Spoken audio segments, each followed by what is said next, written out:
Antara paparan menarik hari ini, harga makanan siap dimasak catat penurunan.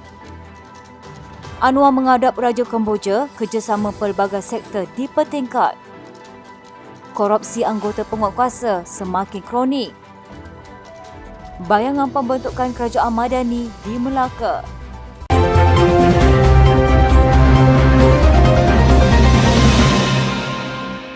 Sebarang penambahan kos dalam pembinaan kapal tempur pesisir LCS akan diketahui hanya selepas kapal pertama siap dibina.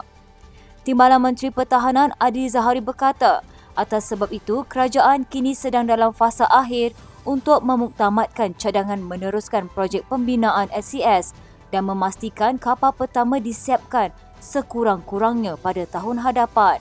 Katanya, setelah detail desain kapal LCS ini dimuktamadkan dan boleh diteruskan, kita akan teruskan pembinaan kapal pertama dengan peruntukan sedia ada dahulu. Sebab itu, ada pun isu-isu terkait dengan penambahan kos dan seumpamanya. Dia banyak bergantung bagaimana kita mahu menyiapkan kapal pertama, kapal kedua dan kapal-kapal seterusnya. Ini yang berlaku kepada projek LCS. Sebab itu, komitmen Kementerian Pertahanan adalah untuk memastikan kapal pertama kita disiapkan tahun depan supaya kita boleh melalui proses di peringkat pelabuhan dan penilaian di lautan. Pendirian kementerian setakat ini adalah memastikan projek LCS diteruskan, terutama selepas status pencapaian kemajuannya 94.7% berbanding 82% yang diluluskan Naval Group.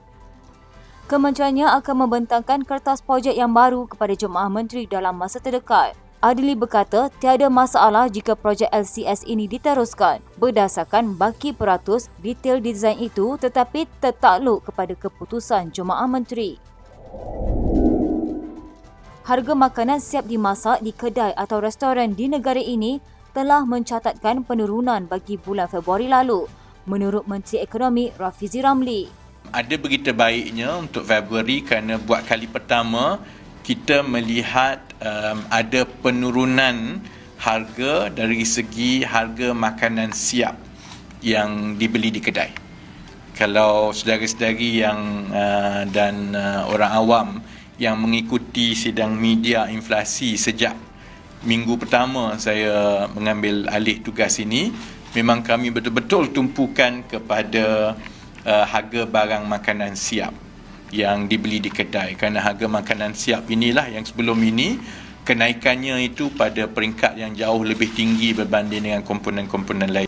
Walau bagaimanapun, berlaku pula kenaikan harga sayur-sayuran pada masa ini. Bagi Februari, berita baiknya harga barang makanan siap buat kali pertama telah menunjukkan penurunan, tetapi penurunan itu dia berganti pula dengan kenaikan harga sayur-sayuran disebabkan oleh fenomena banjir terutamanya yang berlaku di Johor.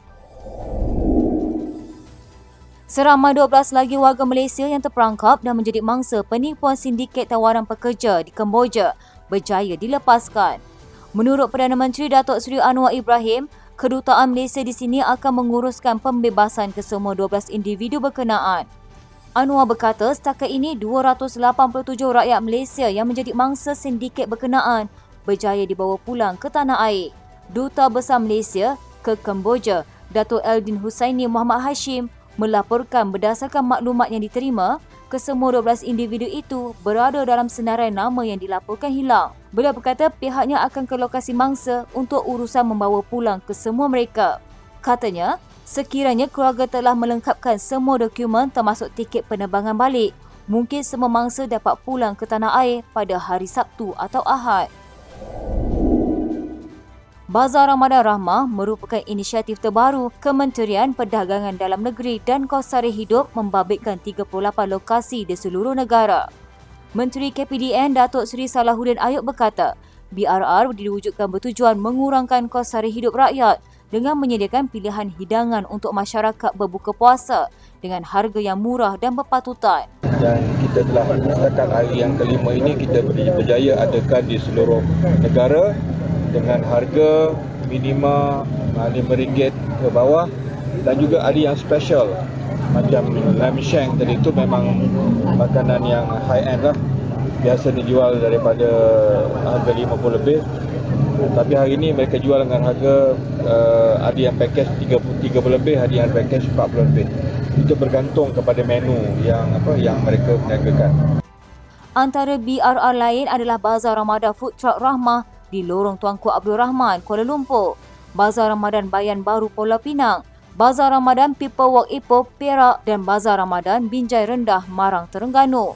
Pengunjung bazar juga boleh mengunjungi gerai yang terdapat pelekat menu Rahmah bagi mendapatkan juadah berbuka puasa pada harga berpatutan.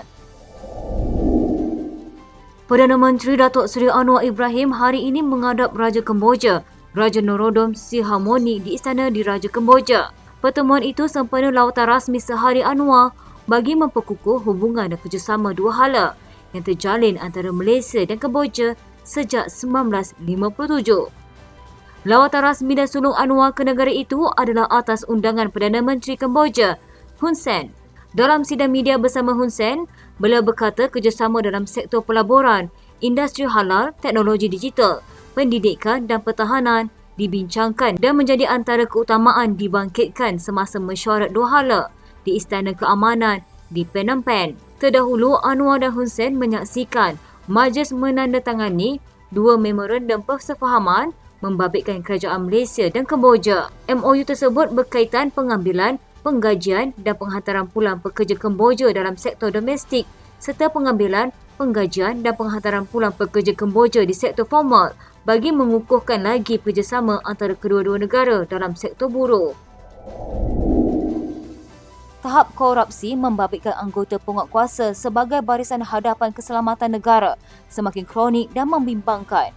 Menurut Timbalan Ketua Pesuruhjaya Operasi SPRM, Ahmad Kushairi Yahaya, situasi kebanjiran pendatang asing tanpa izin, pekerja dan pelajar asing di negara ini dilihat sebagai peluang besar kepada segelintir penguatkuasa yang tidak berintegriti untuk mengambil kesempatan mengambil rasuah.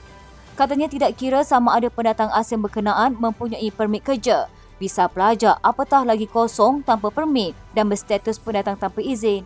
Kumpulan ini sering menjadi sasaran kepada penguatkuasa.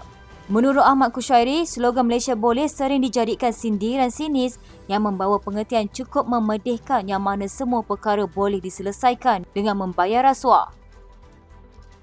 Ahmad Kushairi berkata, komen mengenai gejala rasuah dalam kalangan anggota penguatkuasa yang biasa didengar ia adalah kejadian terpecil sudah tidak mampu dijadikan alasan menidakkan realiti bagaimana rakusnya anggota penguatkuasa dalam perkara ini.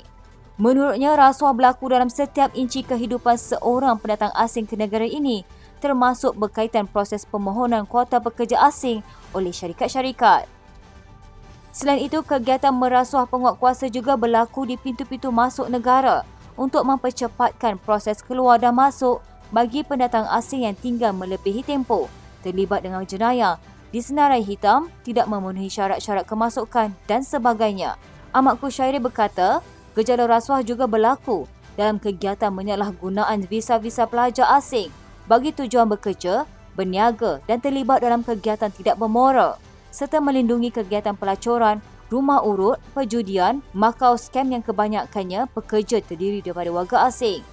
Justru isu kebanjiran pendatang asing di negara ini tidak boleh dilihat sebagai perkara remeh memandangkan kesannya yang amat buruk kerana ia melibatkan masalah sosial, jenayah, kesihatan dan keselamatan negara. Ahmad Kushairi berkata pendedahan SPRM menerusi Op Tropicana, Op Bolos ke LIA 1 dan 2, Op Lancar dan beberapa siri operasi lain membuktikan isu ini serius dan memerlukan tindakan tegas agensi-agensi penguatkuasaan yang bertanggungjawab. Melaka dijangka menuju ke arah pembentukan kerajaan madani seperti di peringkat persekutuan yang memperlihatkan keharmonian pelbagai agama dan bangsa. Bayangan itu dinyatakan secara terbuka oleh Timbalan Perdana Menteri, Datuk Seri Dr. Ahmad Zahid Hamidi ketika berucap merasmikan Majlis Santunan Kasih Ramadan di Masjid Ar-Rahman Kampung Pulai, Serkam. Harmoni yang diberikan keutamaan. Inilah suatu keindahan apatah lagi di dalam sebuah kerajaan madani yang terbentuk sekarang ini di peringkat persekutuan. InsyaAllah di negeri Melaka belum terbentuk lagi kerajaan madani. tetapi ke arah itu mungkin ada.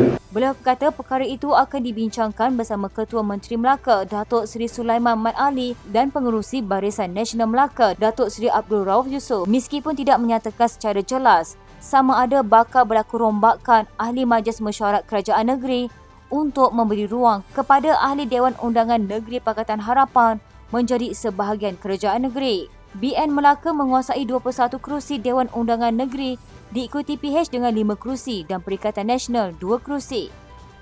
Sekian, saya Syahidah Zakaria, rentasan malam di TV pada hari ini.